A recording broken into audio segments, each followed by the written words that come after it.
সরাসরি আপনাদের সমকাল ফেসবুক লাইভে যুক্ত করেছি।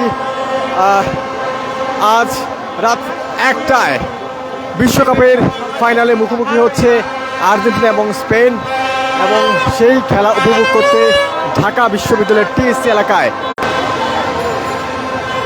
দর্শক, আপনাদের জানিয়ে রাখি, ঢাকা বিশ্ববিদ্যালয় কর্তৃপক্ষ নিরাপত্তার জন্য বহিরাগত প্রবেশে নিষেধাজ্ঞা জারি করেছিল সন্ধ্যা 6টা থেকে আগামীকাল ভোর 6টা পর্যন্ত। কিন্তু আমরা দেখতে পেয়েছি যারা বহিরাগত ছিলেন তারা যে ব্যারিকেড, সেই ব্যারিকেড ভেঙে তারা টিএসসিতে চলে এসেছেন, এবং এই মুহূর্তে যে পরিস্থিতি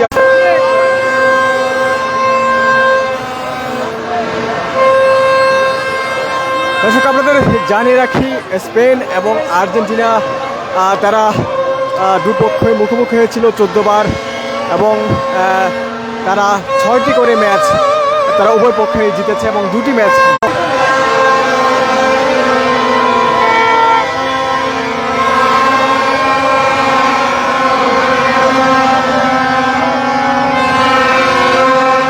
বিশ্বকাপ ফাইনাল খেলাকে ঘিরে এই মুহূর্তে ঢাকা বিশ্ববিদ্যালয় টিএসসিতে করেছিল।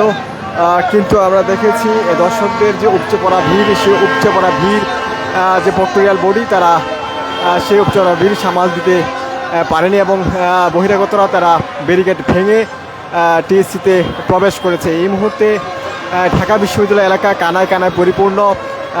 রাত 1টা নাগাদ স্পেনের মুখোমুখি হচ্ছে 3 বারের বিশ্ব চ্যাম্পিয়ন আর্জেন্টিনা, এবং তারা 2022 বিশ্বকাপের চ্যাম্পিয়ন, এবং মেসির নেতৃত্বে দ্বিতীয়বার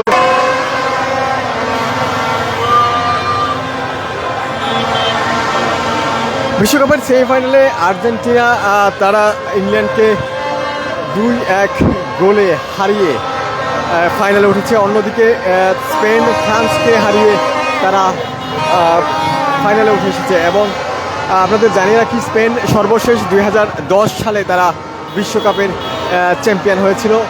আর্জেন্টিনা 2022 সালে তারা বিশ্বকাপের চ্যাম্পিয়ন, এবং সেই হিসেবে 2 বিশ্ব চ্যাম্পিয়নের মুখোমুখি লড়াই দেখতে এই মুহূর্তে ঢাকা বিশ্ববিদ্যালয় এলাকায় সমর্থকদের যে উপচে পড়া ভিড় আমরা বিগত খেলাগুলোতেও দেখেছি। আর্জেন্টিনা এবং ব্রাজিলের খেলাগুলোতেও দর্শকদের যে উপচে পড়া ভিড় ছিল, আজকে তার থেকে অনেক গুণ বেশি সমর্থক আমরা দেখতে পাচ্ছি। বিশেষ করে আর্জেন্টিনার যারা সমর্থক রয়েছে, তাদের যে কাঙ্ক্ষিত মেসি, তাদের যে প্রত্যাশা মেসি দ্বিতীয়বারের মতো অধিনায়কত্ব করে আর্জেন্টিনাকে, যদিও গতকাল ইংল্যান্ডের বিপক্ষে 2টি গোল করে, জোড়া গোল করে ফ্রান্সের কিলিয়ান এমবাপ্পে তিনি 10টি গোল করেছেন, যার কারণে তিনিও এগিয়ে আছেন এই মুহূর্তে। যদি মেসি আজকে 2টি গোল করতে পারেন, তিনি এবারের গোল্ডেন বুট জয়ী হবেন।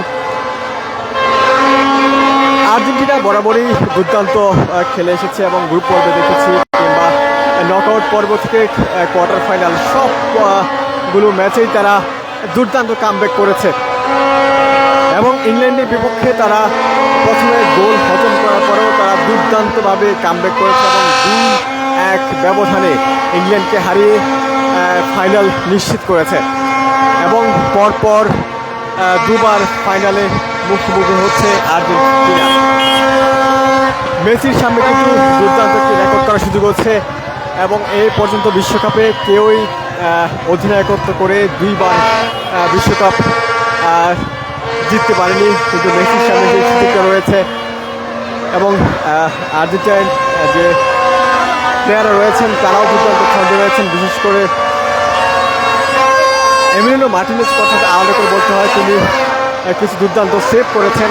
আমরা গত বিশ্বকাপের ফাইনালে দেখেছি তিনি দুর্দান্ত সেভ করে, পেনাল্টিতে দুর্দান্ত সেভ করে আর্জেন্টিনাকে তিনি একটি বিশ্বকাপ উপহার দিয়েছেন। আজকের ম্যাচেও আর্জেন্টিনার যে সমর্থকরা তারাও আস্থা রাখবেন তার উপরে। এছাড়াও মেসি দুর্দান্ত ফর্মে রয়েছেন। যদি আলাদা করে এই স্পেনের কথা বলতে হয়, লামিনে ইয়ামাল তিনি দুর্দান্ত প্রতিবার দেখিয়ে যাচ্ছেন তার এবারের প্রথম বিশ্বকাপ, তিনিও দুর্দান্ত ছন্দে রয়েছেন। এবারের বিশ্বকাপে দেখার বিষয় মেসির পায়ের জাদু নাকি লামিনে ইয়ামালের প্রতিভা, সেটি দেখার অপেক্ষায় বিশ্বকাপের ফাইনাল ম্যাচ উপভোগ করতে গোটা বিশ্ব তাকিয়ে আছে।